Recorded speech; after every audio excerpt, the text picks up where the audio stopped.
আলতাবালি পার্কে দেখেছি এই এই জঙ্গিরাও সেখানেও দেখি মারামারি করতেছে। বঙ্গভবনে আমি দেখলাম যে একটি রাষ্ট্রপতি যেখানে উপস্থিত, রাষ্ট্রের সর্বোচ্চ ব্যক্তি, সেখানেও জঙ্গিরা এখানে মারামারি করছে। আমাদের সাথে রয়েছেন সিলেট সিটি কর্পোরেশনের সাবেক মেয়র আনোয়ারুজ্জামান চৌধুরী। 5 আগস্ট প্রসঙ্গে আজ কিছু কথা বলবো তার সাথে। 5 আগস্ট 2024-এ আপনার সরকার আওয়ামী লীগ সরকারের পতন ঘটেছে বাংলাদেশ থেকে। 2025 5 আগস্ট গেল, 2026-এর 5 আগস্ট আজকে চলে যাচ্ছে। এই দিনটিকে আপনারা কিভাবে স্মরণ করবেন? ধন্যবাদ রাশেদ আপনাকে। দেশে বিদেশে এই মুহূর্তে যারা আমাদের এই অনুষ্ঠানটি দেখছেন, আমাদের কথা শুনছেন, সবাইকে আমার ব্যক্তিগত পক্ষ থেকে ধন্যবাদ জানাই।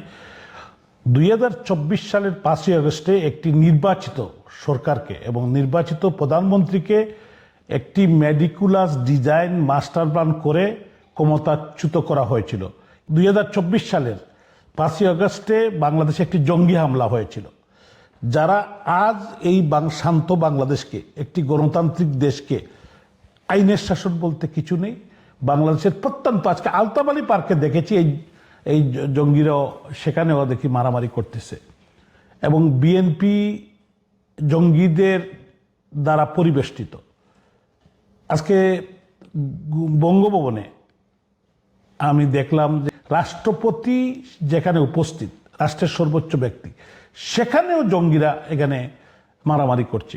এই দেশকে একটি অচল রাষ্ট্র বা একটি ফেইল্ড রাষ্ট্রের দিকে নিয়ে তারা যাচ্ছে। আসলে এখন একটি বাংলাদেশ একটি ফেইল্ড রাষ্ট্র বলতে পারেন। কারণ হলো দেশের ল অ্যান্ড অর্ডার সিচুয়েশন যখন ঠিক থাকে না, নারী দর্শন, আপনার নির্যাতন, নিপীড়ন, অর্থনৈতিক ধ্বংস, তারপরে একটি দেশের প্রত্যেকটি জায়গায় যদি আপনি দেখেন, আমি রাজনীতির ঊর্ধ্বে উঠে কথাটা বলতেছি, এই দেশটা তো আমাদের মা, এই দেশ তো আমাদের, এই দেশটাকে ভালো চলুক এটা তো আমরা সবাই চাই। কিন্তু মাননীয় প্রধানমন্ত্রী রাষ্ট্রনায়ক শেখ হাসিনাকে এবং ওনার যে সরকার, নির্বাচিত সরকারকে এই খুনি ইউনূস এবং এই দূষররা, এই জঙ্গিরা মেডিকুলাস ডিজাইন মাস্টার প্ল্যান করে কোথার থেকে তারা ডলার খেয়েছিল এটা আপনারা জানেন, পানির মতো পরিষ্কার। আজকে 200-র উপর সাংবাদিক জেলে, আজকে সাংবাদিকদের বেতন নাই, চাকরিচ্যুত করা হয়েছে দেশে বিদেশে হাজার হাজার সাংবাদিক। আমি এই কথাটাই বলতে চাচ্ছি, এই দেশটা একটি শান্ত, সুশৃঙ্খল এবং ডেভেলপিং কান্ট্রি, এইটাকে ধ্বংস করার জন্য আমি মনে করি 5ই আগস্ট 2024-এ যে ঘটনা ঘটেছিল, যারা জড়িত তাদেরকে বিচার করতে হবে, খুঁজে খুঁজে। আপনি দেখেন যে একটি রাষ্ট্রের পুলিশ বাহিনীকে ধ্বংস করে দিয়েছে, প্রায় 3000 পুলিশকে তারা হত্যা করেছে, অনেকের কোনো লাশই পাওয়া যায়নি। রাজনৈতিক নেতৃবৃন্দ এবং এই ছাত্র হত্যার সাথে কিন্তু এই মেডিকুলাস ডিজাইনের সাথে যারা জড়িত, এই তথাকথিত এনসিপি নেতা এবং অন্যান্য রাজনৈতিক দলের একটি গোষ্ঠী, এবং ডক্টর ইউনূস যদিও দেশের বাইরে তৎকালীন সময়ে উনি ছিল, সেখান থেকে বসে যে গণভবনে বঙ্গবন্ধুর কন্যা নির্বাচিত প্রধানমন্ত্রী রাষ্ট্রনায়ক শেখ হাসিনা হত্যার যে নীল নকশা এবং বঙ্গবন্ধুর কনিষ্ঠ কন্যা আমাদের অত্যন্ত শ্রদ্ধেয় শেখ রেহানা আপাকে হত্যার নির্দেশনা দিয়েছিল। এবং পরবর্তী সময় কি দেখলাম আমরা, 2024-এর 5ই আগস্টের পরবর্তী সময়ে 5ই আগস্টে প্রায় 2.5 লক্ষ বাড়িঘরে হামলা করা হয়েছে, জ্বালিয়ে দেওয়া হয়েছে, 5 স্টার হোটেল জ্বালিয়ে দেওয়া হয়েছে, ফ্যাক্টরি জ্বালিয়ে দেওয়া হয়েছে, মানুষের বাড়িঘরে আগুন দিয়েছে, 1500 নেতাকর্মীকে আওয়ামী লীগের, যুবলীগ, ছাত্রলীগের হত্যা করেছে, মুক্তিযুদ্ধের সপক্ষের অনেক সহযোগী সংগঠনের, মুক্তিযুদ্ধের সপক্ষের অনেক নেতৃবৃন্দকে হত্যা করা হয়েছে। বিশ্ববিদ্যালয়ের শিক্ষক থেকে বীর মুক্তিযোদ্ধা এবং শিক্ষক, শিক্ষয়িত্রী, নারী, পুরুষ, যেভাবে নির্যাতন, নিপীড়ন, আমার মনে হয় বিশ্বের কোনো সভ্য দেশে এটা আপনি দেখতে পাবেন না। আপনি দেখেছেন কিছুদিন এই লন্ডনেও একটি সিভিল সোসাইটিতে আমরা বাস করি, এক গণতন্ত্রের মাদার অফ ডেমোক্রেসি বলা হয় যুক্তরাজ্যে, এখানে 2জন সাবেক মন্ত্রীকে অপমান করেছে। কারা করেছে, তাদের রাজনৈতিক পরিচয় কি এটা সবাই জানে। তো এইটার থেকে বোঝা যায় তাদের আসল চরিত্র কি, এবং তারা রাষ্ট্র পরিচালনা করতে তারা ব্যর্থ হয়েছে এবং ব্যর্থতার দিকে যাচ্ছে। আপনি যে দুজন মন্ত্রীর প্রসঙ্গে বললেন, অভিযোগ আছে ওনারা দেশ ছেড়ে পালিয়েছেন, লুটপাট করেছেন, এই অভিযোগই তাদের উপর। না শুনেন, ওরা লুটপাট করেছে এগুলো তো কথার উপরে কথা, আপনি প্রমাণ করতে হবে।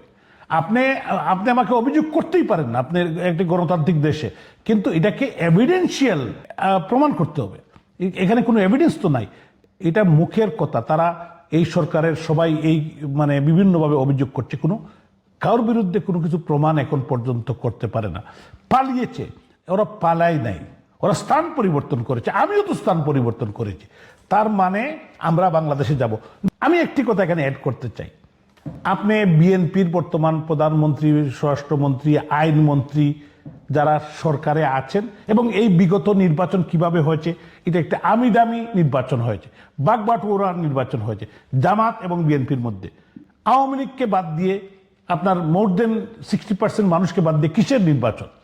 এবং এটা কোনো সুষ্ঠু নির্বাচন হতে পারে না। জাতীয় পার্টির মতো দলকে বাদ দেওয়া হয়েছে, আরও অনেক দলকে বাদ দেওয়া হয়েছে। তো আমি বলতে চাই, এই আমি দামির বাগবাটোয়ারা নির্বাচন আজকে দেশের মানুষ প্রত্যাখ্যান করছে। আজকে দেশে এই সরকারের বিত নড়েছে, আজকে তারা বিত সন্তুষ্ট হয়েছে যে সরকার এবং সরকারের যারা এলাইজ তারা বলছে যে বঙ্গবন্ধু কন্যা শেখ হাসিনা এই যে ক্যাঙ্গারু কোর্টের মাধ্যমে একটি রায় দিয়েছে তাজুলরা, সেই রায় এদেশের মানুষ কেউ মানে না, এটা প্রত্যাখ্যান করেছে। তারপরে উনি কিন্তু বলছেন, মাননীয় প্রধানমন্ত্রী বলেছেন যে আমি বাংলাদেশে আসতে চাই, আমি আসব। কিন্তু এখন তারা টালবাহানা শুরু করেছে যে যাকে তারা বিচার করতে চাইলো, যার বিরুদ্ধে ফাঁসির রায় দিয়েছে একটি ক্যাঙ্গারু কোর্টের মাধ্যমে, উনি নিজেই তো বলছে যে আমি আসতে চাই, আমি আমার বাংলার মাটিতে আসতে চাই, এদেশের মানুষকে রক্ষা করতে চাই, এদেশের মানুষকে মুক্ত করতে চাই দখলদারিতার হাতে। তাহলে এই সরকার কেন টালবাহানা করছে? তার মানে তারা ভয় পায়, তারা বঙ্গবন্ধু কন্যা শেখ হাসিনাকে ভয় পায়, আওয়ামী লীগকে ভয় পায়। আওয়ামী লীগকে নিষিদ্ধ করেছে, ছাত্রলীগ নিষিদ্ধ করেছে, যুবলীগ নিষিদ্ধ করেছে, স্বেচ্ছাসেবক লীগ নিষিদ্ধ করেছে। তার কারণটা হলো তারা আওয়ামী লীগের প্রতি তাদের যে ভয়, এদেশের মানুষের প্রতি ভয়। আজকে দেখেন, আমি বিশ্বাস করি, এটা চ্যালেঞ্জ দিতে চাই, যদি তাদের বুকে সাহস থাকে, জামাত, এনসিপি, বিএনপি তারা মিলে একটি সুষ্ঠু নির্বাচন হোক। আর আওয়ামী লীগ বঙ্গবন্ধু কন্যা শেখ হাসিনার নেতৃত্বে আওয়ামী লীগ এখানে পার্টিসিপেট করবে। যদি আমরা 250 সিট না পাই, আমি রাজনীতি ছেড়ে দিব। তো এরা ভীতসন্তুষ্ট, দেশের মানুষ তাদের পক্ষে নাই, দেশের মানুষ তাদের থেকে সরে গিয়েছে। আগে যে ভুল বুঝিয়েছিল মানুষকে, মানুষ এটা প্রত্যাখ্যান করেছে। আপনার কাছে একটা প্রশ্ন, আমরা সম্প্রতি দেখেছি গতকালকে একজন নারীর সাথে একজন জুলাই যোদ্ধার সেরকম একটা ফাইট হয়েছে। একটা পুরুষের সাথে একটা নারীর যে ফাইট হয়েছে, সেই নারীটিকেও সে হিট করেছে, নারীও তাকে পিটিয়েছে। কিন্তু এই নারী, সে নাকি আওয়ামী লীগের, আপনাদের লোক, আপনারা নাকি তাকে এখানে। এখন তো সারা বাংলাদেশে কেউ কথা বললেই তারা এটাকে আওয়ামী লীগ বানাচ্ছে, ফ্যাসিস্ট বানাচ্ছে। তো এই দেশের সিংহভাগ মানুষ কিন্তু আওয়ামী লীগের প্রতি, বঙ্গবন্ধু শেখ হাসিনার প্রতি, বঙ্গবন্ধুর প্রতি তাদের একটা আস্থা এবং বিশ্বাস আছে। তারা জানে বঙ্গবন্ধু কন্যা শেখ হাসিনা আসলে এই দেশ ভালো চলবে, এই দেশের অর্থনীতি ঠিক হবে, ল অ্যান্ড অর্ডার সিচুয়েশন ঠিক হবে, মানুষ স্বাস্থ্য, বাসস্থান, খাদ্য মজুদ থাকবে, বয়স্ক ভাতা পাবে, দেশের এই অবস্থা থেকে দেশ বিদ্যুৎ থাকবে, তো এই গ্যাস থাকবে। এই কারণেই তারা বঙ্গবন্ধু কন্যা শেখ হাসিনাকে দেয়। এরা যত বলবে অতই তারা বিপদে পড়বে। ডিসেম্বরে আপনাদের সভানেত্রী ফিরবেন দেশে, আজকেও তিনি প্রেস কনফারেন্সে এগেইন বলেছেন, সেটা মোটামুটি কি নিশ্চিত আপনি বলবেন যে ফিরবেনই তিনি? এটা 100% নিশ্চিত। কি উনি রয়টার্সকে বলেছেন, আজকে প্রেস কনফারেন্স করে, ওয়ার্ল্ডের এমন কোনো মিডিয়া নাই যেটা কভার করে নেই। তো উনি কিন্তু জাতির পিতার কন্যা রাসেল, উনি বঙ্গবন্ধু কন্যা শেখ হাসিনা, উনি যা বলেন তাই করেন। 111-ও দেখেছি উনাকে আটকানোর অনেক চেষ্টা করেছে মঈনুদ্দিন ফখরুদ্দিনের তৎকালীন সেনা সমর্থিত সরকার, উনাকে ব্রিটিশ ওয়ারিজে বাধা দিয়ে আটকাতে পারে নাই, মামলা দিয়ে আটকাতে পারে নাই, উনি কিন্তু গিয়েছেন। এবং ওরা গ্রেপ্তার করেছিল, 11 মাস জেলে রেখেছিল।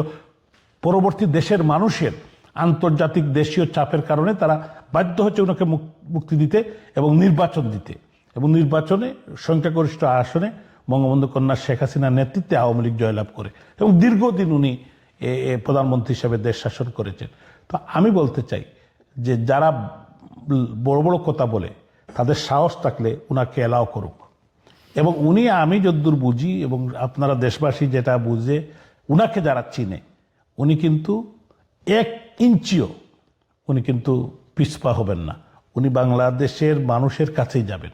উনি বলেছেন, আমার দেশের মানুষ বিপদে, আমার দেশের মানুষ কষ্টে আছে, আমি বঙ্গবন্ধুর কন্যা, আমি শেখ হাসিনা, আমি দেশের মানুষের কাছে যেতে চাই, দেশের মানুষের সুখ দুঃখের সাথে থাকতে চাই। আওয়ামী লীগের জন্ম হয়েছিল এই অঞ্চলের মানুষের অধিকার আদায়ের জন্য। আওয়ামী লীগের জন্ম হয়েছিল 52-এর ভাষা আন্দোলন, 71-এর মহান মুক্তিযুদ্ধ, একটি পতাকা, একটি মানচিত্র, একটি রাষ্ট্রকে উপহার দেয় আওয়ামী লীগ বঙ্গবন্ধুর নেতৃত্বে। তো এদেশের শান্তিকামী মুক্তিকামী মানুষকে ঐক্যবদ্ধ করে আওয়ামী লীগের নেতৃত্বেই সেদিন মুক্তিযুদ্ধ ত্বরান্বিত হয়েছিল। পরবর্তী সময় অনেকেই এটা অংশগ্রহণ করেছেন, সহযোগিতা করেছেন। এটাই তো বাঙালি এবং বাংলাদেশে যারা বিশ্বাস করেন। তো আমি যে কথাটা বলতে চাই, আজকে কিন্তু এরকমই অবস্থা। মুক্তিযুদ্ধ এবং স্বাধীনতার সপক্ষের সবাই কিন্তু ঐক্যবদ্ধ হচ্ছে under the leadership of her Excellency Sheikh Hasina. এবং সবাই বিশ্বাস করে বঙ্গবন্ধু কন্যা শেখ হাসিনা ছাড়া এদেশের মানুষের মুক্তি সম্ভব নয়, এদেশের মানুষকে বাঁচানো সম্ভব নয়, এদেশের অর্থনীতিকে ঠিক করা সম্ভব নয়। গ্যাস, বিদ্যুৎ, পানি, এটার থেকে যে আমাদের যে সমস্যা, এগুলো উত্তরণের কোনো সম্ভব না।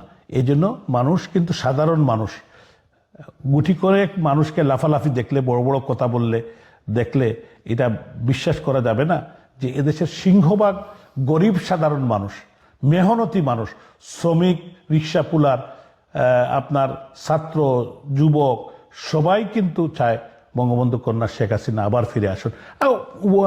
2024 সালের 5ই আগস্টে অনেকেই কিন্তু সেদিন আইনজীবী থেকে অনেকেই কিন্তু লাল হয়েছিলেন। তারা কিন্তু এখন দুঃখ প্রকাশ করছেন যে আমরা ভুল করেছি, আমরা শেখ হাসিনাতেই আমাদের আস্থা। একটা প্রশ্ন হলো, আপনারা দেশে ফিরবেন, সেই প্রস্তুতি নিতে অনেকগুলো প্লেনের ব্যবস্থা আপনারা করবেন বলেছিলেন।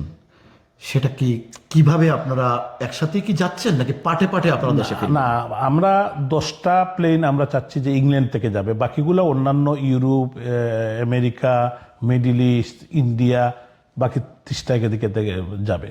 মানে এরকম যে অ্যাকর্ডিং টু প্ল্যান আমরা প্রস্তুতি, আমাদের agent is working on it সরকারের সাথে। এবং আপনি জানেন যে এটা সিভিল এভিয়েশনের চার্টার্ড প্লেনের একটি নিয়ম আছে, এগুলা ফুলফিল করার জন্য, এদের সাথে নেগোশিয়েট করার জন্য। কিন্তু সরকার কিন্তু ইতিমধ্যেই তালবাহানা শুরু করে দিয়েছে। সরকার ভয় পেয়ে গিয়েছে এইগুলার থেকে। এইগুলা যদি সরকার যদি বাধাগ্রস্ত করে, আমাদের প্লেন ভাড়া করতে, আমাদেরকে সিভিল এভিয়েশন যদি কোনো পারমিশন না দেয়, তো আমরা দেশে বিদেশে দুর্বার গণ আন্দোলন গড়ে তুলব। এবং আমি ওয়াদা দিচ্ছি, আমি বলছি যে কোনো এমপি, কোনো মন্ত্রী এই প্রবাসে তারা আসতে পারবে না। আর আমাদেরকে বাধা দেওয়া মাত্রই আমরা কিন্তু আন্দোলন শুরু করব। আমরা 1 ইঞ্চিও 1 মিনিটও বসে থাকবো না। আমি সরকারকে আহ্বান জানাই, আমরা এদেশের নাগরিক, প্রবাসী বাঙালিরা যেতে চায় বঙ্গবন্ধু কন্যা শেখ হাসিনার সাথে, আমাদেরকে পারমিশন দিতে হবে। তারা, সরকার ইতিমধ্যেই তারা কনস্পিরেসি শুরু করেছে, তারা এখানে লন্ডনে টিম পাঠাচ্ছে, তারা ষড়যন্ত্র শুরু করেছে যাতে আমরা প্রবাসীরা এখান থেকে নেত্রীর সাথে না যেতে পারে। আপনার মনে আছে হয়তো 111-এ আমাদের প্রায় 40 জনকে গ্রেপ্তার করেছিল, শফিকুর রহমান চৌধুরী, সৈয়দ ফারুক সহ অনেক নেতৃবৃন্দ যারা গিয়েছিলেন, সৈয়দ আবুল কাসেম সহ, জলক পাল, আমাদের সুলতান মাহমুদ শরীফ, আবুল হাশেম, সমরু মিয়া সাহেব, অনেককেই, টিটু উসমানী, অনেককেই গ্রেপ্তার করেছিল। তো জগলু চৌধুরী, আখতারুজ্জামান চৌধুরী জগলু সহ, অ্যাডভোকেট মিসবাউদ্দিন সিরাজ, আমাদের বাংলাদেশ আওয়ামী লীগের বারবার নির্বাচিত সাংগঠনিক সম্পাদক, ফারুক চৌধুরী, আমাদের প্রয়াত নেতা, শাহেদ গাজী সাহেব সহ অনেকেই। তো আমি বলতে চাই যে তারা অতীতে করেছে এবং আমরা কিন্তু ভুলি নাই। এবার যেটা যদি কোনো টালবাহানা করে, এই সরকারকে তাদের মাসুল দিতে হবে। এবং প্রবাসীরা কিন্তু অত্যন্ত কঠিন বিভিন্ন পরিস্থিতিতে দেশের মানুষের পক্ষে, দেশের পক্ষে, মুক্তিযুদ্ধের পক্ষে এবং দেশ বাঁচানোর পক্ষে এরই ক্রাইসিস প্রবাসীরা কিন্তু মোকাবিলা করেছে। ধন্যবাদ আপনাকে অসংখ্য ধন্যবাদ। আমরা কথা বলছিলাম সিলেট সিটি কর্পোরেশনের সাবেক মেয়র আনোয়ারুজ্জামান চৌধুরীর সাথে।